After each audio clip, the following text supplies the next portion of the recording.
আমি চোর দেখবো, আমি চোর দেখবো। তার বাবা আমার দিকে দেখেই বলে এটা তো চোর। মেয়ে বলে চোর গো, এ তো মানুষ। এত মার খাওয়ার পর আমার চোখে পানি আসে নাই, কিন্তু ছোট্ট মেয়ের কথায় আমার চোখে পানি রাখতে পারি না। আজকে আমি নিজেও বলে গেছি আমি যে মানুষ। আজকে দেখেন একজন বাসের ড্রাইভার, তার বয়স 50-55 বছর, তার নাতির সমান 12-13 বছরের একটা ছেলে হয়তো ক্লাস 6-7 উঠে সে বাসে উঠছে। বাস হলো হয়তো লোকাল বাস, যাত্রীর জন্য দাঁড়াই আছে। ওই ছেলেটা ড্রাইভারকে বলে, এই শালা বেটা কতক্ষণ দাঁড়া থেকে বাস চালা, বলে কিনা বলে। বাস ড্রাইভার ঘাটটা ফিরে দেখে যে তারা যে গাড়িটা দিছে তার নাতির সমান বয়সে। তো ড্রাইভার মনে করে আসলে তো আমি শালা বেটা, আমি ড্রাইভার, আমার তো কোনো মর্যাদা নেই। চা দোকানে মেসিয়া একটা সিঙ্গারা দে, এই গ্লাসটা দুদিনে নয় সারার ফুট গ্লাস দিয়ে দে। এইভাবে সে সকাল থেকে গালি শুনতে শুনতে কাস্টমারের সেবা দেয়। এইভাবে আজকে সকল পেশার মানুষ, সকল শ্রমিক, সকল মজুর, সকল সম্প্রদায়ের মানুষ আজকে যারা অর্থবিত্তহীন, তাদের কোনো মানবিক মর্যাদা নাই। আর ইসলাম এই মানবিক ব্যবধানকে, বৈষম্যকে দূর করার জন্য এসেছে। রাসূল সাল্লাল্লাহু বিদায় হজের মাসে মাঠে দায়িত্বহীন ভাষায় যে ঘোষণা দিয়েছে, সেই ঘোষণাকে আমরা বাংলা জীবনে কার্যকর করতে চাই। আমরা উঁচু নিচুর ভেদাভেদ দূর করতে চাই। আমরা গরিব কর্মচারী ভেদাভেদ দূর করতে চাই। আমরা সাম্য এবং মানবিক একটি সমাজ প্রতিষ্ঠা করতে চাই। এটা একমাত্র ইসলামে সম্ভব। আমরা ধর্মীয় ভেদাভেদ দূর করতে চাই। আমরা সংখ্যালঘু সংখ্যাগরিষ্ঠের ভেদাভেদ দূর করতে চাই। আল্লাহ রাসূল বলেছে, অমুসলিমরা মুসলমানদের রাষ্ট্রে আমানত। যারা অমুসলিম তারা নিরাপদে থাকবে। আজকে আমাদের দুঃখ লাগে, আমরা যখন নামাজ পড়ি আমাদের মসজিদকে কেউ ফোয়ারা দিতে হয় না, কিন্তু আমাদের অমুসলিম ভাইরা পূজা করলে তাদের মন্দির আমাদের ফোয়ারা দেওয়া লাগে। কেন? তাদের স্বাধীনভাবে ধর্মকর্ম করার অধিকার, এটা নাগরিক অধিকার, ধর্মীয় অধিকার। এই দায়িত্ব সকলের। এই অধিকারে হস্তক্ষেপ করা অন্যায়। ইসলাম আমাদেরকে শিক্ষা দিচ্ছে। জামাত ইসলামী এই বৈষম্যহীন, প্রহসনহীন, আত্মপ্রতারণাহীন একটি ন্যায় এবং ইনসাফ ভিত্তিক সমাজ প্রতিষ্ঠা করতে চায়। এই সমাজ কখন প্রতিষ্ঠা হবে? যখন কোরআন দ্বারা সমাজ পরিচালনার গ্যারান্টি নিশ্চিত হবে। মুহাম্মদ সাল্লাল্লাহু আলাইহি ওয়াসাল্লাম যেদিন মদিনা ইসলামী রাষ্ট্রের ভিত রচনা করেন, সেদিন ওই রাষ্ট্রের আয়তন ছিল 6 বর্গ মাইল। আপনাদের এই মুদারগঞ্জ দক্ষিণ ইউনিভার্সিটি ছোট একটা জায়গা, কথা বলো না। টোটাল মানুষ ছিল 5,000-এর মতো, আর মুসলমান ছিল মাত্র 500-এর মতো। 10% মুসলমানদের উপরে সেদিন অবশিষ্ট মানুষ তাদেরকে রাষ্ট্র চালানোর দায়িত্ব দিয়ে দিয়েছে। আল্লাহ রাসূল এই পৃথিবীর ইতিহাসে প্রথম একটি লিখিত বিধান দিয়েছেন, সংবিধান, রাষ্ট্র কিভাবে চলবে। সেখানে লেখা ছিল প্রত্যেক নাগরিক সমান নাগরিক অধিকার ভোগ করবে, সমান মানবিক অধিকার ভোগ করবে, সমান মর্যাদা ভোগ করবে। প্রত্যেক ধর্মের লোক স্বাধীনভাবে তাদের ধর্ম পালন করবে, অন্যভাবে কেউ কারো ধর্মে হস্তক্ষেপ করবে না। সেই সংবিধানে লেখা ছিল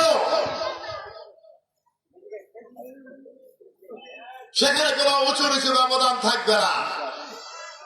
সেখানে উঁচু জাতের অধিকারী হওয়ার জন্য কেউ আইন থেকে প্রশ্রয় পাবে না। আল্লাহ রাসূলের সমাজ ব্যবস্থায় এক সম্ভ্রান্ত মহিলা চুরি ধরা পড়ার পরে তার যাতে হাত কাটা না হয় এই জন্য সুপারিশ আসলো। মুহাম্মদ সাল্লাল্লাহু আলাইহি ওয়াসাল্লাম দায়িত্বহীন ভাষায় ঘোষণা করেছে, আর যদি আমার মেয়ে ফাতেমা এই অপরাধ করতো, খোদার কসম তার হাত কাটা থেকে কেউ আমাকে নিবৃত করতে পারতো না। মুহাম্মদ সাল্লাল্লাহু আলাইহি ওয়াসাল্লাম এই রাষ্ট্র ব্যক্তিকে প্রতিষ্ঠা করেছে। আমরা সেই মদিনার সমাজের আদলে, মদিনার রাষ্ট্রের আদলে, মদিনার আইনের আদলে ন্যায় এবং ইনসাফপূর্ণ একটি সমাজ বাংলাদেশে প্রতিষ্ঠা করতে চাই। প্রিয় সিয়ামবাসী, এই দেশের বয়স 53 বছর। এই দেশকে জাতীয়তাবাদীরা শাসন করেছে দফায় দফায়, ধর্মনিরপেক্ষতাবাদীরা শাসন করেছে, সেনারা শাসন করেছে, কিন্তু এদেশের মানুষ একটিবারের জন্য ইসলামের দলকে শাসন করার সুযোগ দেয় নাই। যার কারণে ইসলামী রাষ্ট্র কি, কল্যাণ রাষ্ট্র কি, এই রাষ্ট্র জমিনে প্রতিষ্ঠা হলে আপনাদের কি লাভ হবে আপনারা সেটা জানেন না। আপনার বাস্তব সেটা দেখেন নাই, আমরাও দেখি নাই। আমরা ইতিহাস পড়ে জেনেছি পৃথিবীর বিভিন্ন জায়গায় আজকে ইসলামী সমাজ আছে। আজকে আফগানিস্তান কোরআন দ্বারা চলে, মালয়েশিয়ার 3টে প্রদেশ কোরআন দ্বারা চলে, আজকে ইরান কোরআনের শাসন চলে। কিন্তু আমাদের দুর্ভাগ্য 90% মুসলিম অধ্যুষিত এই ডালনাগ স্কয়ার মানে এই বাংলাদেশ, যে দেশের মানুষ আজানের দড়িতে ঘুমায়, আজানের দড়িতে যাদের ঘুম ভাঙে, তারা একদিনের জন্য কোরআনের শাসন দেখার সুযোগ হয় না।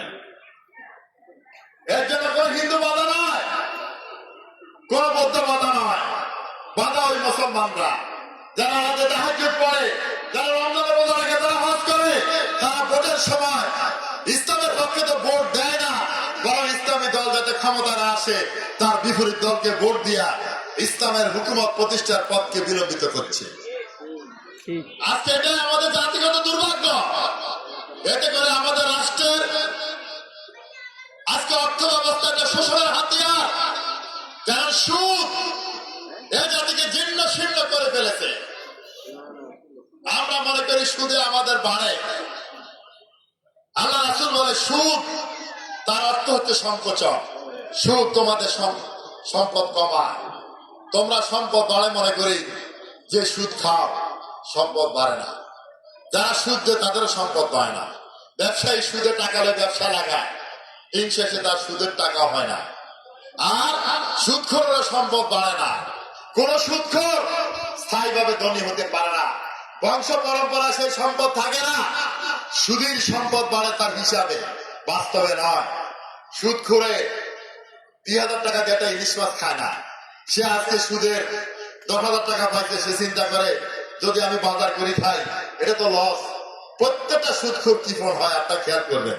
সে এটা আবার সুদে লাগায়, আবার সুদে লাগায়, এভাবে তার হিসাবে বাড়ে। এরপরে একজন তার 10 লাখ টাকা মারে দেয়। এভাবে করে করে তার বাস্তবে সম্পদ বাড়ে না। এটা ইসলামের কথা।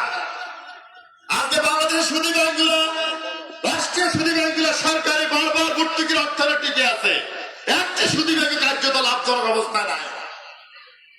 কারণ এটা 1,500 বছর আগে আল্লাহর কোরআন বলেছে, তোমরা যে যাকাত দাও এতে তোমাদের সম্পদ বাড়ে, তোমরা যে সুদ দাও এতে সম্পদ বাড়ে না। আপনারা সুদের সাথে লেনদেন করে এরকম লোকদের দেখেন। আল্লাহ রাসূল বলেছে সুদ 2 ধরনের। একটা হচ্ছে টাকার বিনিময়ে বর্ধিত টাকা নেওয়া সুদ, 10 কেজি চাল দিয়ে 11 কেজি নেওয়া সুদ, এটা হচ্ছে এক ধরনের সুদ। আর সমস্ত অনৈতিক উপার্জন একটা সুদ। ঘুষ একটা সুদ, প্রতারণা করে অর্থ উপার্জন করা সুদ, বাড়ি হয়ে পড়ে সম্পত্তি আত্মসাৎ করে খাওয়া সুদ, সমস্ত অবৈধ ইনকাম সুদ। সুতরাং রাসূল সাল্লাল্লাহু আলাইহি ওয়াসাল্লাম বলেছে, কেউ যদি 1 টাকা সুদ খায় 36 বার জেনা করলে যে গুনাহ 1 টাকার জন্য সেই গুনাহ তার আমলনামায় লেখা হবে। আজকে এদেশের অর্থনীতি সুদের উপর দাঁড়িয়ে আছে, এদেশের প্রশাসনিক কাঠামো ঘুষের উপর দাঁড়িয়ে আছে। আপনাকে আপনার গ্রামের কেউ অন্যভাবে মাথা ফাটিয়েছে, আপনি তার জন্য বিচার প্রার্থী হবেন।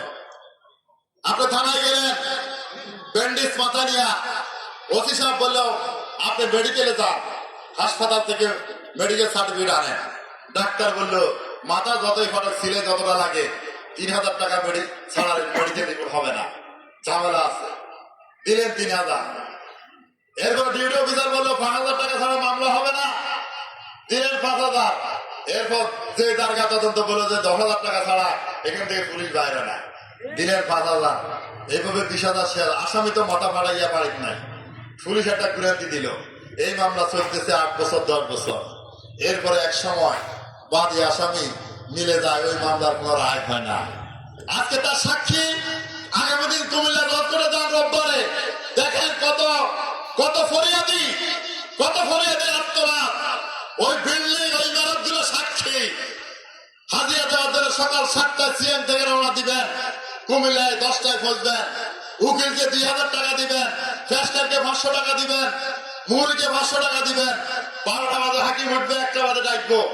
1 মিনিটের জন্য কর ধরে দাঁড়াবেন। বাদী হয়েছেন তাতে কি হয়েছে, এজলাসে দাঁড়াইয়া হাজিরা দিয়ে আসবেন, হাজিরা দিতেই থাকবেন, মামলা চলতেই থাকবে, উকিলের পকেট করবো, আপনি নিঃস্ব হবেন। এটাই তো দেশের বিচার। কারণ এই অর্থনীতি সুদের উপর, এই প্রশাসন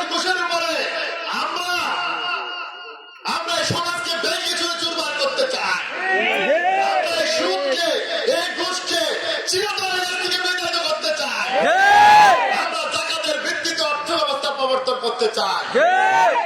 আমরা দারিদ্রতাকে হিমালয়ে জাদুঘরে বানাতে চাই। আমরা দরিদ্রদের ব্যবধান কমাতে চাই। আমরা মোহাম্মদ সাল্লাল্লাহু প্রদর্শিত খোলাফায়ে রাশিদা কর্তৃক পরিচালিত হেরার আলো বিধান দ্বারা এই রাষ্ট্রকে পরিচালনা করতে চাই। আজকে আমাদের নতুন প্রজন্ম ধ্বংসের একবারে তলানিতে। আজকে গাঁদা, আজকে ইয়াবা, আজকে ফেন্সিডিল, আজকে সংস্কৃতির নামে নগ্নতা, আজকের বেহায়াপনা, আজকের অশ্লীলতা আমাদের প্রজন্মের চরিত্র ধ্বংস হয়ে যাবে। মাইক চলার কোনো ব্যবস্থা আছে?